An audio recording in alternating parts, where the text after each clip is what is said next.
I find it amusing that those who helped to authorize and engineer the biggest foreign policy disaster in our generation are now criticizing me for making sure that we are on the right battlefield and not the wrong battlefield in the war against terrorism.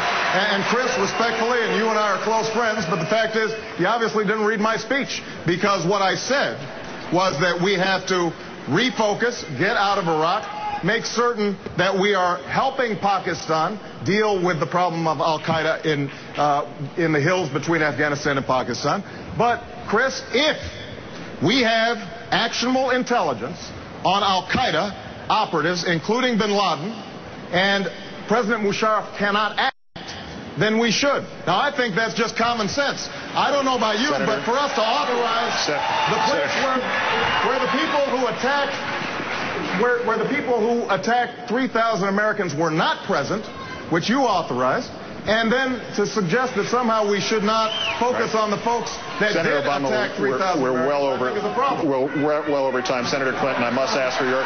Senator Clinton, give me your response to this. I'm going to give you both a chance here, but Senator Clinton, please give me your response to what we're hearing tonight. Well, I do not believe people running for president should engage in hypotheticals, and it may well be that the strategy we have to pursue on the basis of actionable intelligence, but remember, we've had some real difficult experiences with actionable intelligence, might lead to a certain action, but I think it is a very big mistake to telegraph that and to destabilize the Musharraf regime, which is fighting for its life against the Islamic extremists who are in bed with al-Qaeda and Taliban. And remember, Pakistan has nuclear weapons. The last thing we want is to have al-Qaeda-like followers in charge of Pakistan and having access to nuclear weapons. So you can think big, but remember, you shouldn't always say everything you think if you're running for president, because it has consequences across the world, and we don't need that right now. Senator Dodd, no, I owe Senator Dodd a response. Your name was invoked in several of these answers. Please take 30 seconds here. Well, I just want to say, look, and Barack, you know, I certainly said, look, I made a mistake in that vote in 2002. I don't deny that. But when you make a mistake, as you will, on something like this, I think if I had the courage, I made a mistake on the vote in 2002. If you're making a mistake today, you ought to stand up and say so. It was a mistake, in my view, to suggest somehow that going in unilaterally here into Pakistan was somehow in our interest. That, I think, is dangerous, and I don't retreat from that at all.